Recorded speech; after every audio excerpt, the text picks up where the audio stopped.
It's hard to sell millions of albums while remaining mysterious, but Enya has done just that. Her records Watermark and Shepherd Moons have made her one of the most popular artists in the world, but relatively little is known about her. Over the next half hour, we'll take you into Enya's world. She'll tell you about her childhood in Ireland, her musical visions, and her belief in the healing power of the Enya sound. From her early days in the Irish group Clannad, which included two of her brothers and a sister, to her most recent solo album, The Memory of Trees, Enya has blended the contemporary and the traditional. She sings in English, Latin, and Gaelic, letting her voice communicate more feeling than literal meaning. Talk a bit about some of the initial experiences you had with music, and how did music just enter your consciousness or enter your life? It's from having musical parents. I've always had music. From a very young age, I would have heard a lot of music.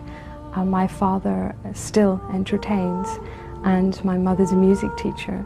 So, and in the area I was brought up in the northwest of County Donegal, it's known as a Gaeltacht area, and where you're brought up speaking Gaelic as a first language, and there's a lot of Irish traditional music there as well. Round me close, songs in the night it given. No storm can shake my inmost calm, while to that rock I'm clinging. The relationship also, in terms of Irish mythology or traditional music, do you think that there are elements, in that music that are kind of useful for the contemporary world?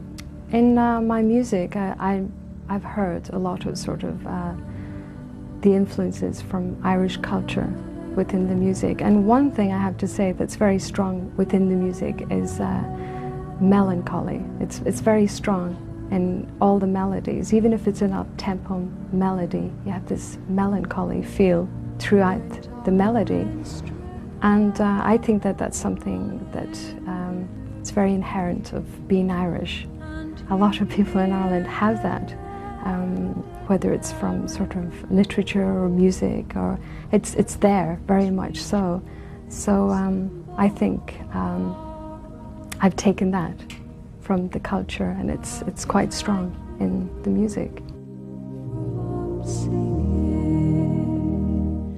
What do you think, is there something, in the Irish character or in history that you think generates that? I think so, because if you look back in Irish history, there was a time where music was banned, speaking Gaelic was banned, religion was banned, all Irish traditional sort of instruments were taken away from the people, but it didn't stop them from singing.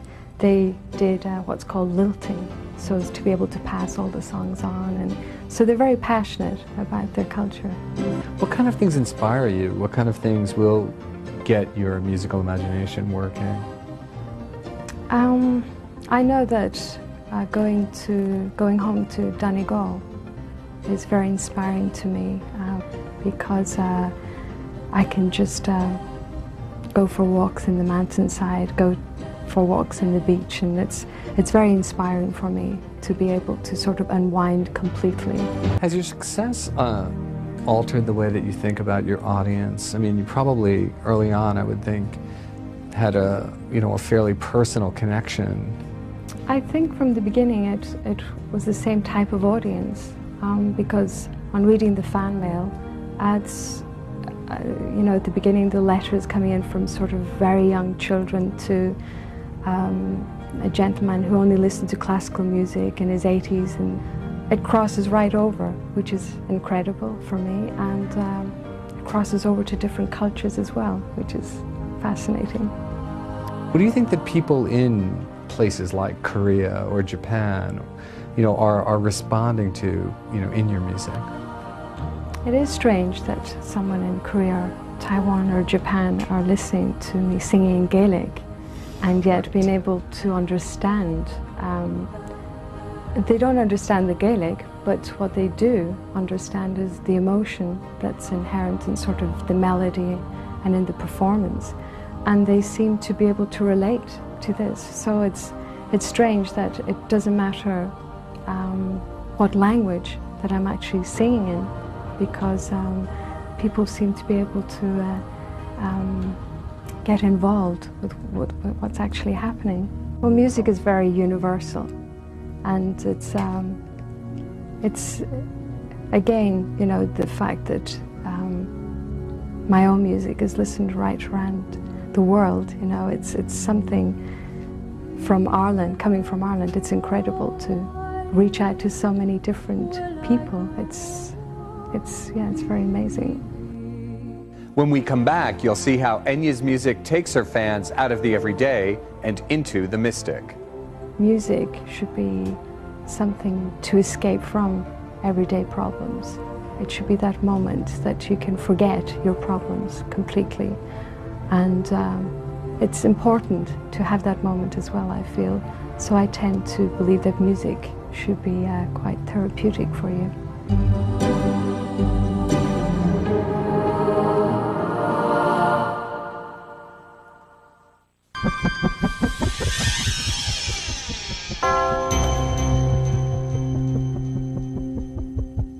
When do I tend to listen to Enya? Whenever I want to dream.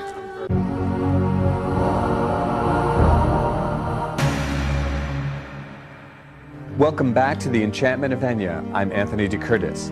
One of the most intriguing things about Enya's music is the specific role it plays in the lives of her fans. They listen to it when they want to sail away.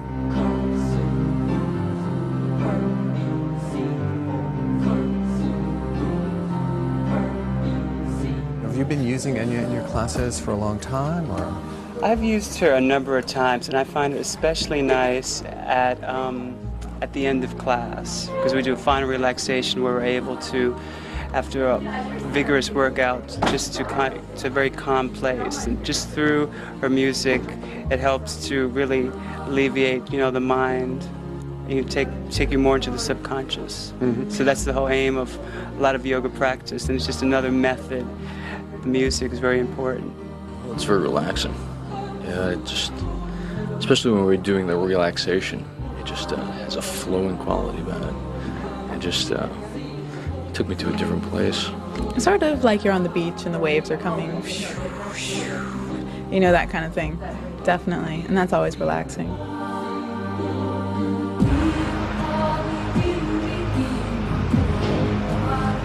A lot of craft people like background music while they're doing their circles, that kind of thing, and this is something that's very spiritually uplifting. I don't know if her practices are totally into the craft or the occult, but you get trace elements that definitely tend to show her as a part of familiarity with the goddess, and that's something that struck out with me. Well, I use it so my clients could be more stimulated and more relaxed into the massage. When I work on them, it's really hard to massage them when there's traffic going on or when the cars are honking their horn and stuff like that. So what I do is I put Enya's music, and it's like a more mellow, relaxing massage, and they feel much better afterwards. She has a very visual aspect towards her music, and when I play, even when I'm not watching videos or whatever, I just have a visual sense that I'm someplace else.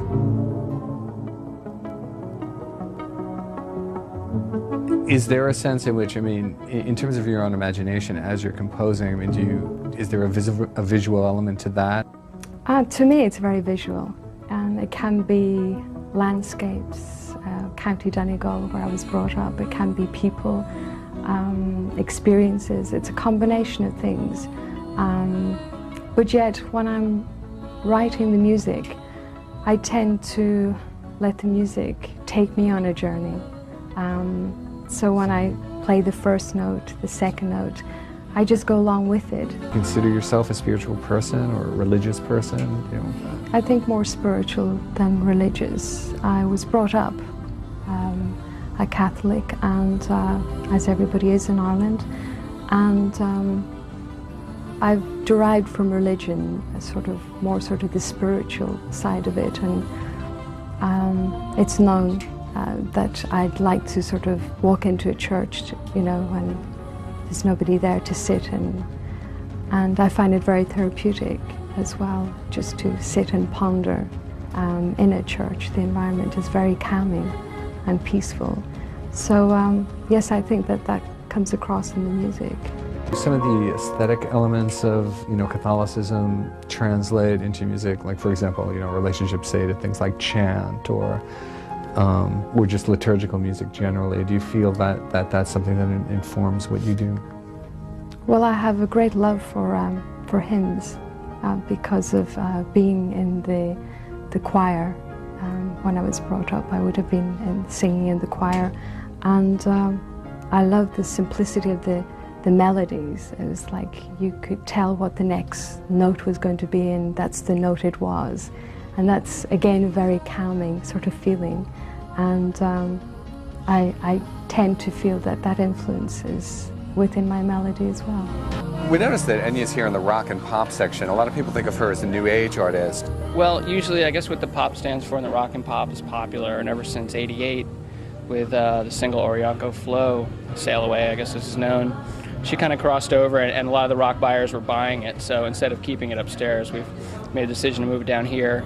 And her sales reflect some of what we want down here, where the public normally is. What about, you know, if someone goes into a record store looking for an Enya record, you know, they might find it in world music, or they might find it in new age, you know, or rock, pop, and soul, whatever. You know, do any of those labels mean anything more to you than another? I mean, is there one among them, or is there a particular way that you would characterize your music that is distinct from those? Well, I think for any musician it's really difficult to categorize their music, and at the beginning I felt there was a problem because with Watermark this was a different sort of sounding album, and I know the record company were a little bit worried about sort of where to categorize the music, but now you know, it's not a problem because it's selling regardless of which sort of label that it's sort of under. But when people ask me to describe the music, I just call it Enya. When we return to the enchantment of Enya, you'll find out where anywhere is.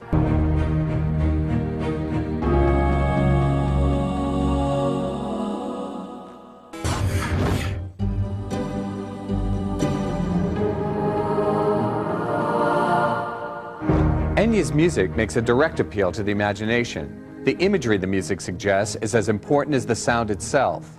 Anywhere is the latest of Enya's musical paintings. Well, the song basically, I think the video is kind of reflective to what the song is about. The maze of moments, it's either this or that way. It's really about life in general.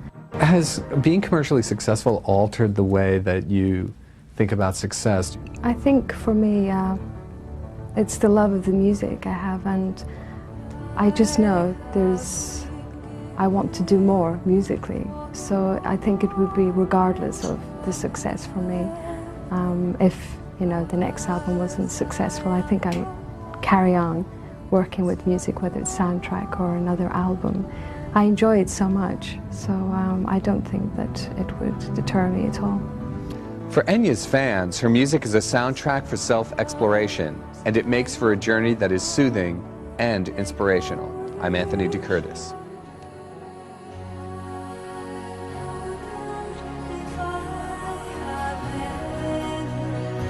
There is nothing to